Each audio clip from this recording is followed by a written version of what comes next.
Hello, everybody, and welcome back to the Educator Call Snap channel. How you doing? So today I wanted to talk about optimizing the caches for the Spotlight patch. This is definitely something that people do care about, do want to talk about, and it's something that I really don't think a lot of people have like detailed talk about. But generally, there are some things you can do to make the patch easier for you if you want to min max things, which I tend to like to do. So I just want to share it. Maybe you guys will learn something from it. So uh, basically, a lot of people want to know what levels the caches will appear, right? So there's been a lot of questions about that in particular based on how the system works. You would think that 1 out of the 10 reserves will have a spotlight cache. It's not like they're making a whole new section or anything like that. So 9 of those reserves, right, will just be normal, won't really change. They'll just get like nerfed because you're not going to get gold, you're not going to get, extra resources on top, tokens and stuff like that. While one of them will be significantly better, giving you a Series 4 card, Series 5 card, or one of those spotlight variants. So a lot of people were asking, hey, where are they showing up?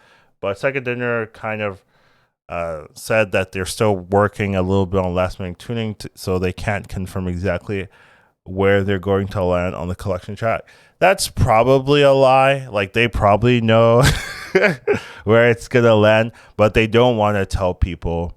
Essentially, right? That's probably more honest, right? We don't want people to just abuse the system essentially and know exactly where they're gonna land, so that um, you get both benefits, right? You get the benefits of the tokens, plus you get the benefits of um the new system, right? So I assume they just don't want to know. They went on a break recently, right? So and they're coming back from the break almost almost immediately before they release the patch.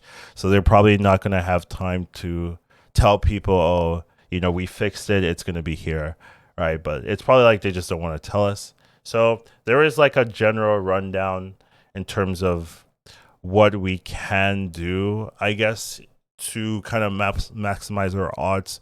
So we don't exactly know where they're going to appear, but we do have the information of sharing. We have the ability to share information, right? So when the patch comes out, some people are going to immediately update, immediately check, and they're going to see, okay, they're every 120 collection level from this point on, or they're every 120 collection levels from like your last reserve, right, that you've opened, right? That's also a possibility. Or it could be like every 120 collection levels from the first reserve that you open.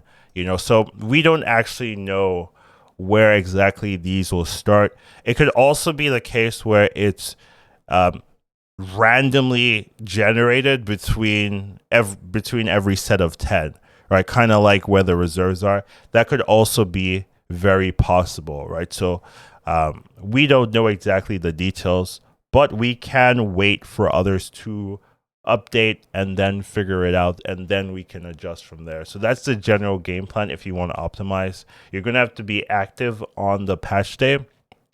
That's something to keep in mind. You don't actually have to be playing, but you do have to have it in the background somewhere. I would say PC is best for this because you can just leave the game running without actively having to like waste your battery if you're playing on mobile or anything like that. So that would be the general rundown for optimizing the caches. We're just going to use community driven knowledge. People are going to update and then you can react. You just have to make sure that you haven't updated before that happens. So that's the main gripe, or I guess the main difficulty for most people, where you're going to have to also be online so that let's say they force you to update, you're still going to be in the game, so you can still just do the changes or open the caches you need before you relog in and update. So that would be my game plan. So little tips, little tricks, right? Just a general written guide, right?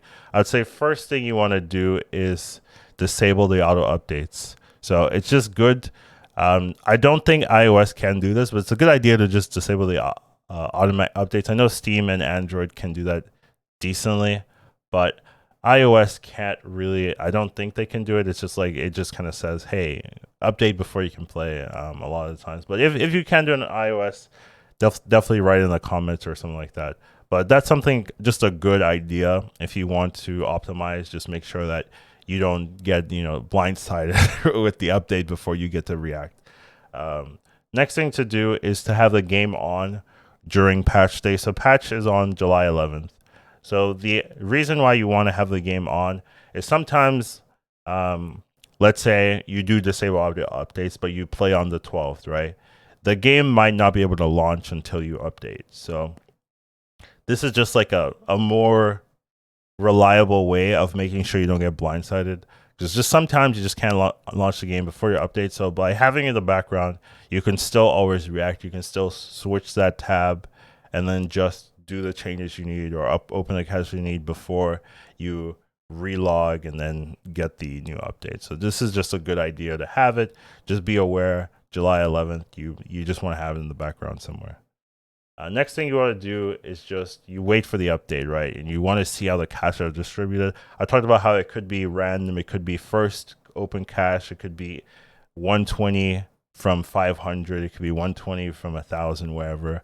But we don't know exactly where they start. So it's just good to wait and see. Streamers will tell you after it comes out. Players will tell you on Reddit and Discord after it comes out. So you can just start getting information, knowing exactly what the details are for the changes, and then you can adjust.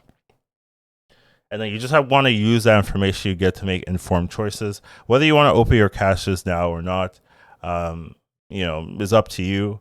But by having that extra information, you can now, really make sure you are using your advantages wherever you can. So if the spotlight are in specific points, you can react. If they're based on your own levels, you can also react, right? Like if it starts from your last collection level, right, then you can do the math. Like, okay, 120 from here is here, 120 from here is here, and then you know where the spotlight caches are. So that's just very good information to know if you want to just get the most out of your caches before the update. And then last thing is just like it just might not be beneficial to do this. So it might just be like a 10% conversion rate. Like it might just look at all of your caches, divide by 10 and then put it somewhere randomly before it starts like going every 120 from that point on, right? So it might just not work. It might not be beneficial. It might not matter, but we don't know if it is, right? And it would be very sad if it did matter, and because we didn't know, like we weren't able to fully take advantage of the new system. So it's just good to try.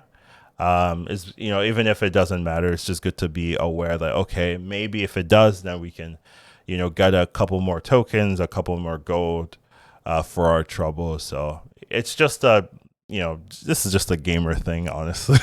But I figured, some people might want to know. And then overall, like if you don't want to do all this, right, I still just recommend saving. If you don't care this much, or you're just like, what do I do? It's overall better to save.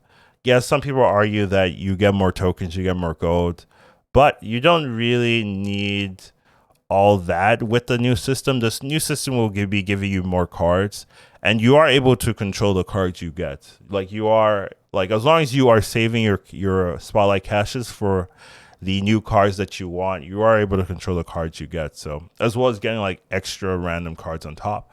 So I just think overall it is better to save, but if you want to optimize, this is definitely something to try. So that's the extent of this video. I just wanted a quick video for people that wanted to know how to optimize it, right? And I didn't want it to be super, super long. So hope you guys learned something and hope this helps you. Just a good idea if you want to min-max. This is something you can do. So that's all I got for today. Take care of yourselves. Enjoy the rest of your week, and I'll see you in the next one. Educated Colin Snap. Once you watch him, you won't go back. He'll teach you tomorrow, Snap. Your skills will be improving. How you do when you're hitting won't go back.